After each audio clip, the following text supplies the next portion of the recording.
Bonjour à tous, bienvenue pour ce nouvel audio. Alors aujourd'hui consacré à l'utopie et à la dystopie. Donc quand je dis utopie, je vais parler de toutes ces cités idéales, de ces projections de l'imaginaire qui sont survenues à la fin du Moyen Âge, dans le Moyen Âge tardif et au début de la Renaissance.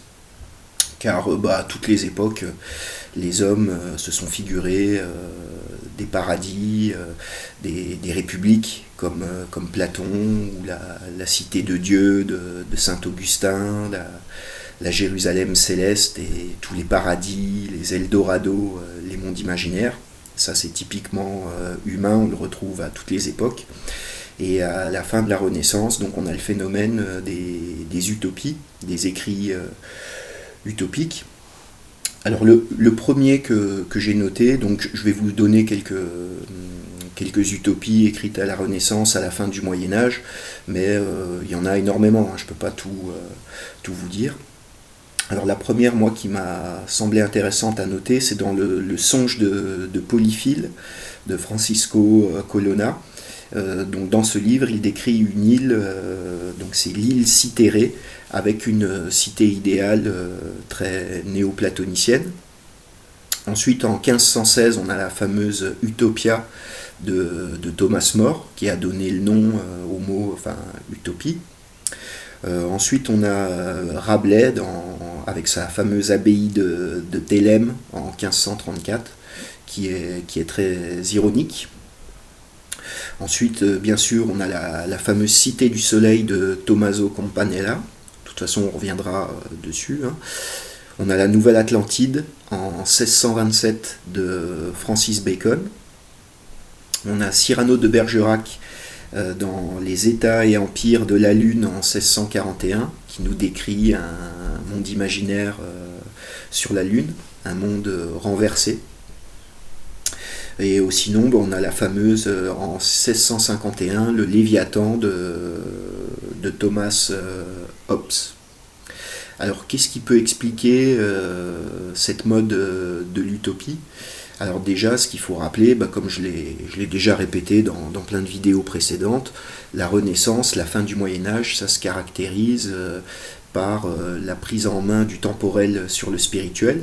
On voit que la société médiévale est finissante et on rentre dans le modernisme, le progressisme. Donc la volonté de faire une cité idéale, elle est liée beaucoup au malheur des temps. Car le 15e, à partir du 15e siècle, on a bien sûr les guerres comme la fameuse guerre de 100 ans, on a des vagues de famine, des problèmes climatiques, le chamboulement des hiérarchies sociales qui amènent des nouvelles classes, notamment le début d'un espèce de prolétariat urbain, avec le début de l'industrialisation et des fabriques. Et on a aussi bien sûr donc l'explosion de l'urbanisme et la montée de l'élément bourgeois. C'est ça qui est très important, et on peut dire que l'utopie, c'est la vision du monde bourgeois, c'est la cité idéale du bourgeois.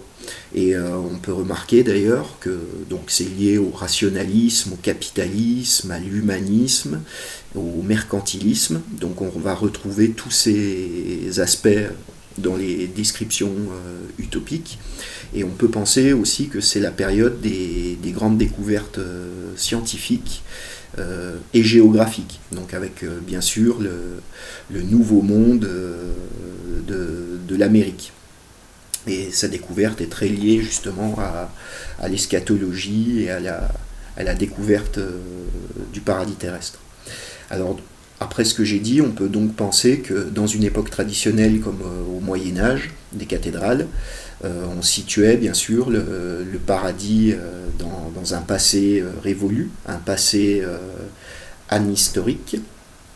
Et on avait bien sûr l'attente au retour des conditions paradisiaques. Et l'utopie, c'est, comme je l'ai dit dans la vidéo précédente, c'est un paradis artificiel, c'est un paradis sans Dieu, construit par l'homme. Alors à cet égard, je vais vous citer deux petites citations intéressantes. La première, c'est de Cioran, dans son intéressant Histoire et Utopie. Alors ouvrez les guillemets, c'est page 105.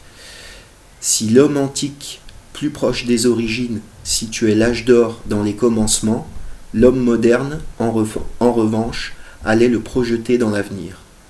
Bientôt, ce sera la fin de tout, et il y aura un nouveau ciel et une nouvelle terre, lisons-nous dans l'Apocalypse. Éliminez le ciel, conservez seulement la nouvelle terre, et vous aurez le secret et la formule des systèmes utopiques. Mais utopie, rappelons-le, signifie nulle part. Donc on voit par cette citation que l'utopie, c'est une projection d'un paradis dans l'avenir.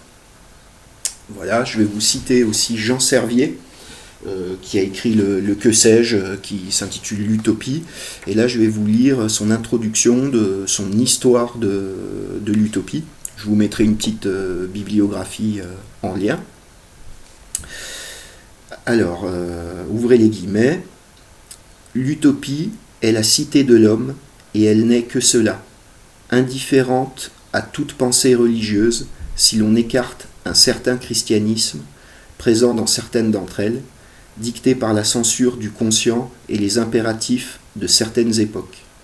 Toutes les utopies se sont voulues religion de l'homme, épargnant à l'homme les angoisses de la méditation sur le sens de son aventure terrestre, et tendant vers lui leur finalité comme seul but de son existence, au point que l'on est tenté de les comparer au pire des régimes totalitaires. Voilà. Donc on va rappeler bien sûr que ces systèmes utopiques, c'est la tiédeur du collectif, le retour à une espèce de sein maternel, un communisme, un égalitarisme. Donc il y a la croyance au bienfait de la technologie et aussi de la science, donc c'est le scientisme. On a ça par exemple dans la Cité du Soleil, qui est complètement un système carcéral communiste, et on a sur les parois de la cité plein de formules de Pythagore, des auteurs anciens, des anciennes langues, des hiéroglyphes. Voilà, c'est une ville consacrée aux sciences, une sorte de palais de la découverte. Donc on a aussi, donc, comme je l'ai dit, le communisme primitif. Donc c'est anti-aristocratique, anti-clérical, anti-féodal, et on a presque l'ébauche des démocraties modernes dans l'utopie. Donc c'est une société de libre pensée, de rationalisme et de scientisme, comme je l'ai dit.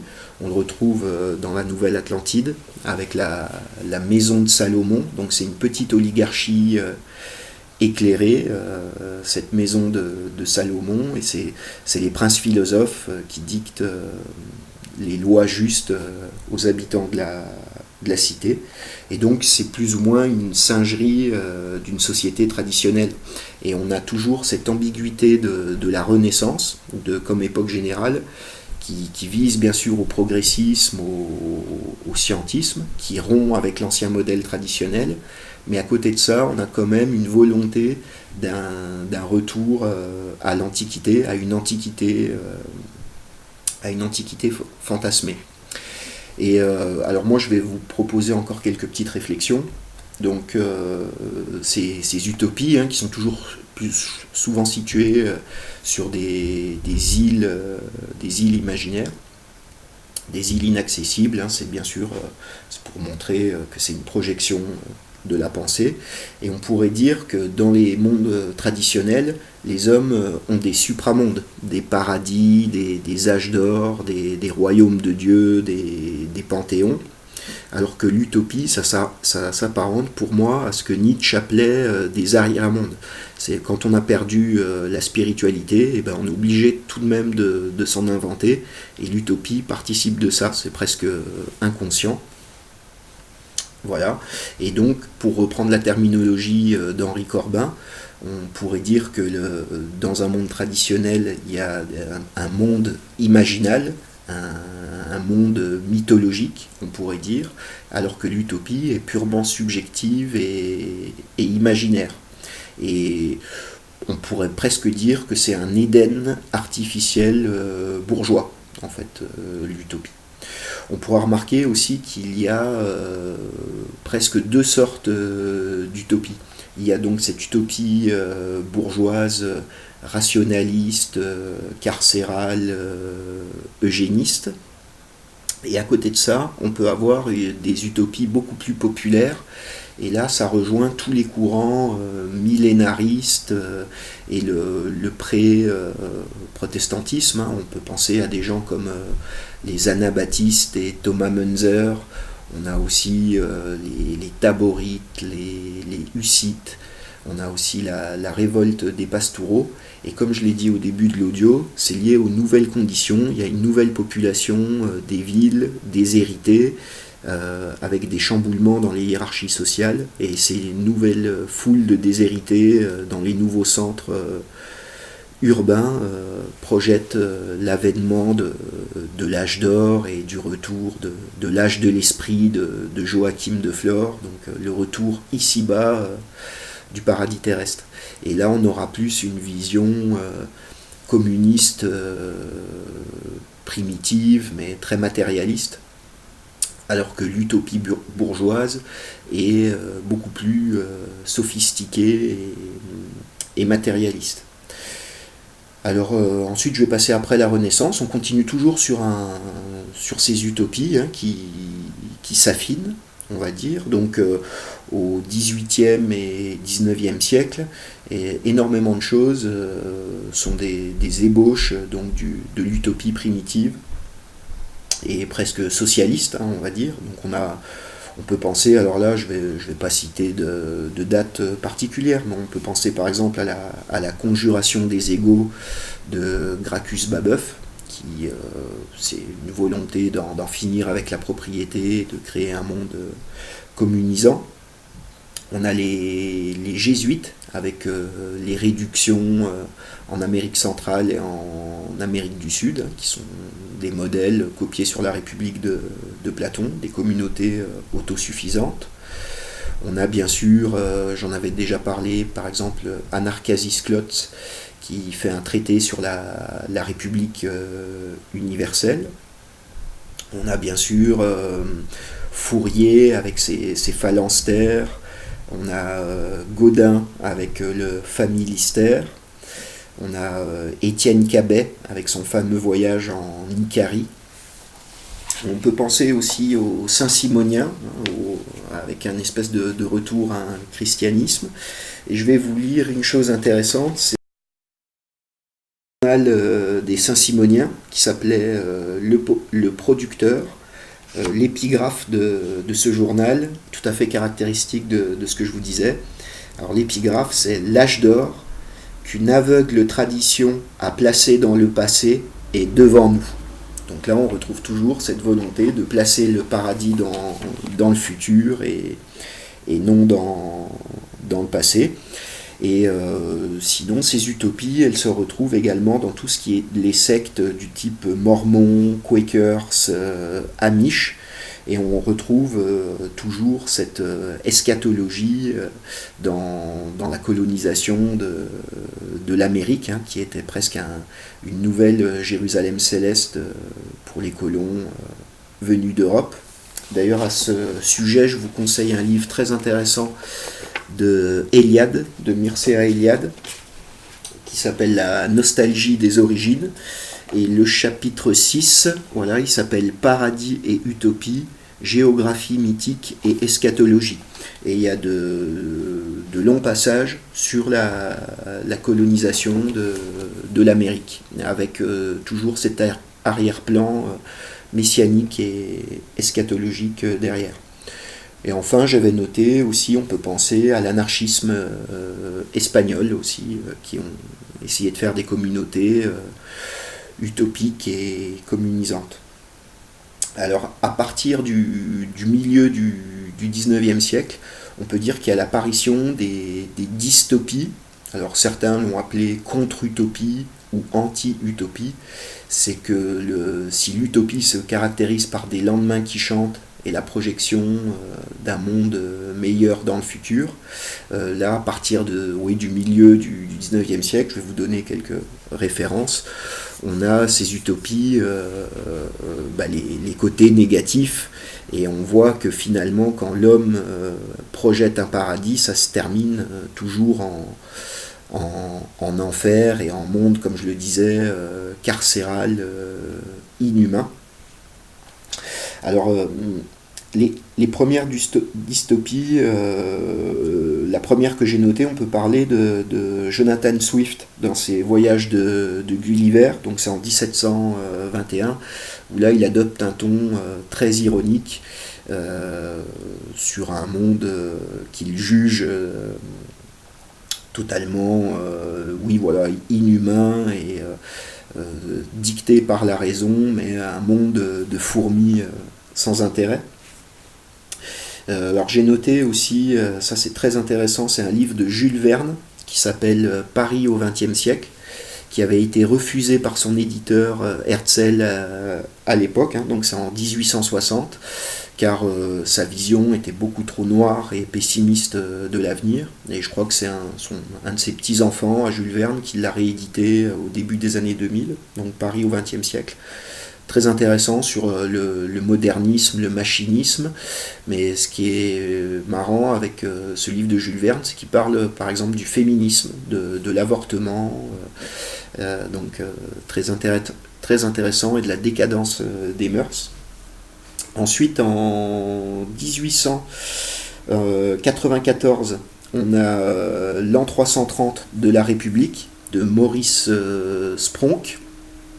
Alors là, c'est une dystopie qui parle donc de 330 ans après la déclaration de la République, et le monde est peuplé d'obèses, les gens sont dépressifs, il y a des machines à suicide, la seule communauté humaine digne d'intérêt, c'est la SPA. Pareil, il parle de l'euthanasie et du fait que les gens sont dans la tiédeur du sexe et avec des pulsions de mort. Donc très intéressant, et c'est un envahisseur venu d'Arabie qui vient remettre de l'ordre à tout ça. Donc ça ressemble au livre de Houellebecq, Soumission. Il a dû copier vulgairement cette dystopie de la fin du 19e. Alors après, je vais vous en donner un peu en vrac, donc ça c'est très connu, il y a le Talon de fer de Jack London en 1908, le meilleur des mondes bien sûr de Huxley, H.G. Wells avec le Nouvel Ordre Mondial, Ravage de René Barjavel, ou le fameux 1984 de Orwell, écrit en 49, et donc là on retrouve toujours plus ou moins les mêmes archétypes, en insistant sur surtout Huxley, en insistant sur la servitude volontaire, la reproduction non sexuée, une société totalement hiérarchisée, mécanique, nihiliste et hédoniste. 1984, c'est plutôt une dictature plus grossière, avec cette fameuse double pensée, et le Big Brother et le parti qui surveille tout. Ça ressemble beaucoup à notre époque actuelle, d'ailleurs, tout ça, c'est très connu. Et ou sinon, à partir de la Deuxième Guerre mondiale, là on a toutes les dystopies vraiment modernes du cinéma, de la BD, de la science-fiction, des jeux de rôle et des jeux vidéo.